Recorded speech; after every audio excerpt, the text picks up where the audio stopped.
بعد ما انتشر لغيث مروان صورة وهو لابس الفستان، ما ضل حدا ما تنمر عليه أو غلط فيه أو حتى صدقوا إنه هذا غيث مروان فعليا لابس هيك، لأنه احترافية الذكاء الاصطناعي جدا جدا مقنعة إنه هذا الشخص لابس فستان، وحتى انعكاس المراية بتكون نفس الشي زي ما هو الشخص ولبسه ولابسه.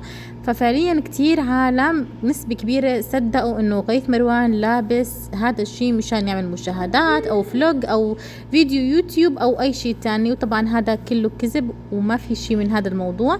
لكن طلع انه صاحب الصفحة اللي على انستغرام عم يلبس المشاهير الرجال فساتين، والصدمة اللي صارت مع غيث مروان انه انصدم انه ليش انا اكتر واحد جايب فيوز من بين المشاهير اللي لابسين فساتين.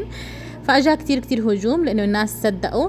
راح احطلكم هلا ردة فعل غيث مروان لما شاف حاله بالفستان، وشوفوا معي. لا مش طبيعي هاي شيء مخيف. شوفوا شوف ركز شوفوا ايوه انا لابس فستان تمام، لك الانعكاس بالمراية وراه كمان لابس فستان. مبسوط تضحك؟ مبسوط حبيبي والله عيونك شكلك. المره الجايه اقول لهم بقى فستان فعليا لو حدا تاني محل غيث مروان واجاك كل هالهجوم بسبب التبلي والكذب والذكاء الاصطناعي، كان تصرف تاني واخذ اجراءات بحق هذا الشخص اللي عم بنشر هيك محتوى. لكن فعليا انا ابهرني اخلاق غيث مروان وكيف تصرف مع الموضوع، واخذ الموضوع بشكل ساخر وكوميدي، وكمان كتب عبارة انه انتبه ممكن حدا يشتكي عليك وفيها محاكم وقضايا وهاي الامور وحبس.